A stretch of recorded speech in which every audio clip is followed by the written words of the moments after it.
So that question, Jesus asked his disciples, who do people say that I am? Interesting, the answers they gave that people were saying.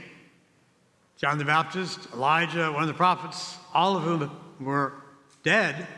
So somehow they must have had some belief in reincarnation in the Jewish church, Jewish community at that time.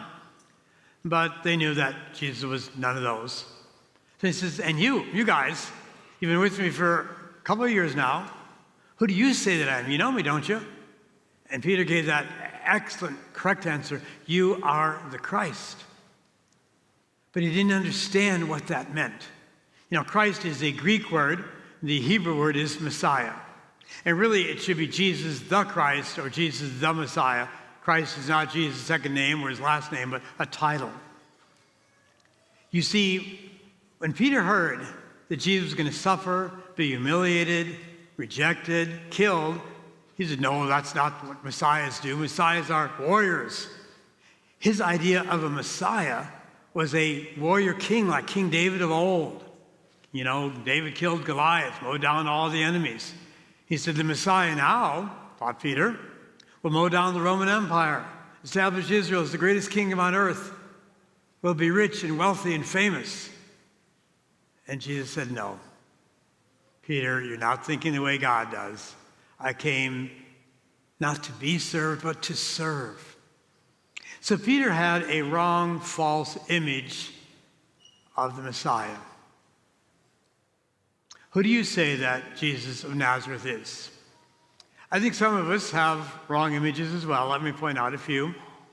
Some think of Jesus perhaps as the parole officer. He's there to catch us. He wants to catch us off guard. He's just going to pounce on us when he sees us doing wrong. Now, a parole officer will arrest the person, throw them in jail. Jesus wouldn't do that, but he's just so anxious to catch us and pounce on us and be mad at us. That's a false image of the Messiah, of Jesus Christ. Listen to the parable of the Good Shepherd. Jesus went after the lost sheep. He didn't pounce on him. He didn't kick him out. And I think when he told that parable, his audience must have just laughed at him. Come on, Jesus. You have 100 sheep, 1% lost. That's not too bad. Big deal. He's a loser anyway. Get rid of him. Good riddance. Goodbye. No. Jesus went after the lost sheep. He's not a parole officer. He's a loving, kind, compassionate, forgiving shepherd. Another false image of God and of Jesus is that Jesus is a taskmaster. He's always pushing us to do more, to do better, and if we do, he'll love us even more. The more prayers we say, the more good things we do, Jesus will love us better. And that's what I want. I want Jesus to love me more than he used to. And the opposite. Whenever we don't do good things, whenever we sin, whenever we make mistakes, Jesus stops loving us or decreases his love for us. That's impossible.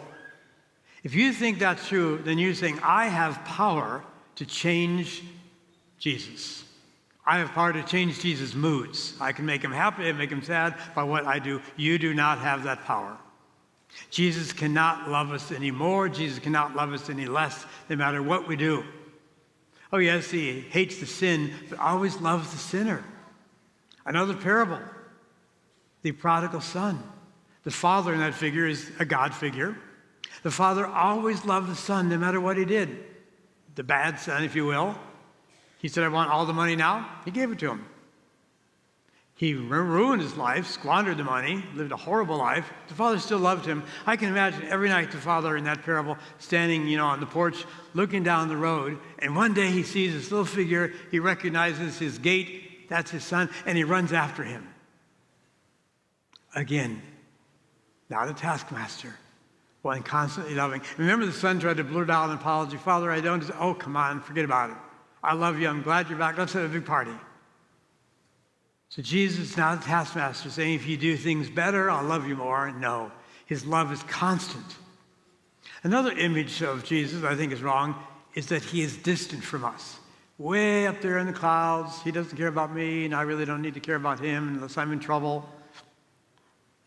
That's the beginning, I think, of an atheist journey into atheism, thinking God is far away and doesn't care eventually says, well, I guess there's no God at all. God is not far away.